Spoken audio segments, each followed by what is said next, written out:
Bonjour à tous. Donc, je suis d'accord avec beaucoup de personnes qui disent que la dîme n'est pas d'actualité dans la Nouvelle Alliance. Je suis d'accord à 200%. Cette dîme a été mise en place pour pouvoir payer et construire la religion chrétienne. Donc sans dîme, il n'y aurait pas de religion évangélique, il n'y aurait pas de religion pentecôtiste, baptiste, etc. C'est pour ça que la dîme est très prisée, parce que c'est le fondement, la dîme est le fondement de la religion chrétienne. Donc du coup, sans dîme, il n'y a rien quoi, il n'y a pas de bâtiment. Donc le problème que les gens donnent leur dîme, c'est qu'en fait, ils payent des bâtiments et ça renforce les institutions chrétiennes et ainsi que leurs différentes théologies qui s'opposent les unes aux autres et qui sont totalement totalement dans une compétition de doctrine quoi. Du coup, la dîme c'est ce qui aussi amène cette construction religieuse palpable, physique de Pierre. Donc le truc c'est que il y a un passage dans la Bible, dans le Nouveau Testament, où il est écrit, c'est Paul qui dit ça, donnez selon votre cœur. Donc du coup, vous pouvez donner de l'argent, il n'y a aucun souci. Vous n'avez pas tort de donner de l'argent.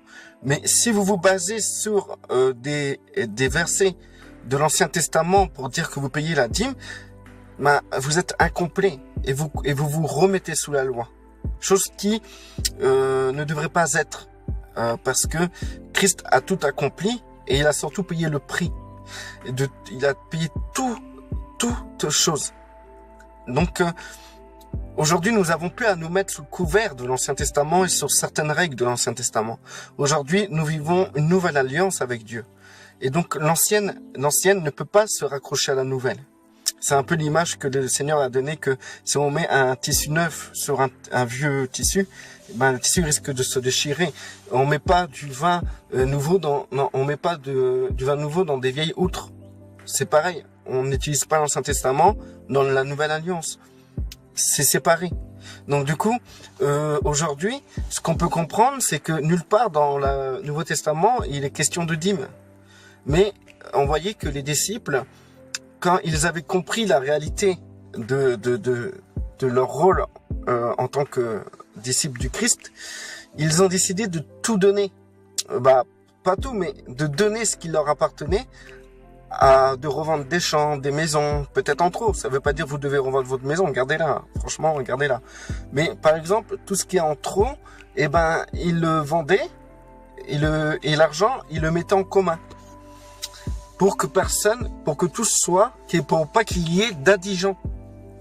Tout simplement. Donc, du coup, ce que je peux vous dire, c'est que, ok, la dîme n'est pas dans la Nouvelle Alliance, mais vous devez donner ce que vous avez à cœur de donner. Ça ne veut pas dire que vous ne devez pas donner d'argent. Le plus souvent, les gens utilisent le fait que nous ne devons pas donner la dîme sur le simple fait qu'ils veulent rien donner. Et en vérité, le Seigneur n'a jamais dit aussi dans la Nouvelle Alliance d'être égoïste, tout simplement. Il faut faire en sorte que si vous vous réunissez même dans des bâtiments, que vous soyez censés, que vous savez qu'il y a un loyer à payer, qu'il y a l'électricité à payer, etc. Je suis pas contre les bâtiments, je ne suis pas pour, mais si vous vous réunissez pour la gloire de Dieu, c'est ce qui compte. Si vous faites un bâtiment pour la gloire de Dieu, c'est ce qui compte.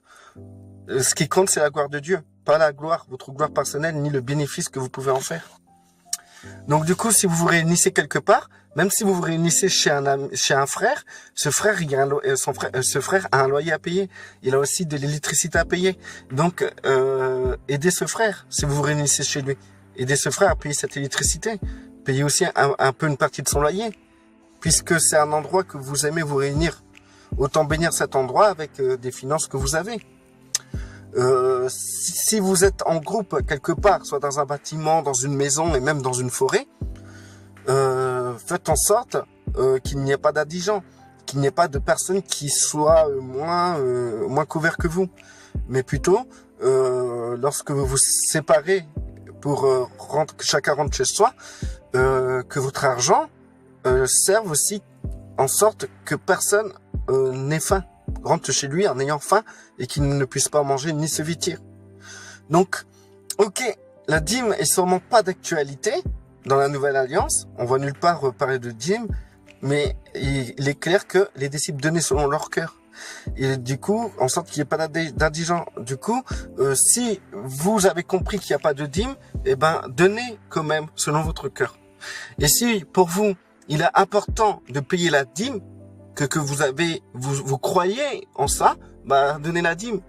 Si vous croyez, si vous voulez bénir le Seigneur de cette manière-là, bah, bénissez le Seigneur de cette manière-là. Si vous voulez honorer le Seigneur de cette manière, bah, honorez-le de cette manière-là. Il n'y a aucun souci, vous ne péchez pas.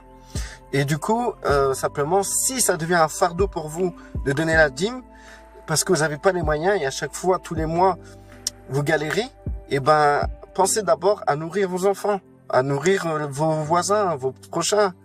Voilà ce que je peux vous dire. Regardez ma petite famille. Ah donc, ils vont à l'école. Donc, du coup, c'est ce que je tiens à vous dire, c'est que vous devez quand même sortir de l'argent de votre poche pour le bien commun. C'est tout. Maintenant, si vous n'avez pas d'argent, si vous êtes endetté, je vous conseillerais d'abord, avant de sortir de l'argent à gauche, à droite, d'honorer vos dettes. Parce que si vous donnez de l'argent, soi-disant en dîme, ou pour pas qu'il y ait d'indigents dans votre communauté, eh ben en fait, et que vous honorez pas vos dettes, vous êtes pas correct. Vous comprenez? Remboursez ce que vous devez, et si vous avez les moyens de donner, eh ben donnez.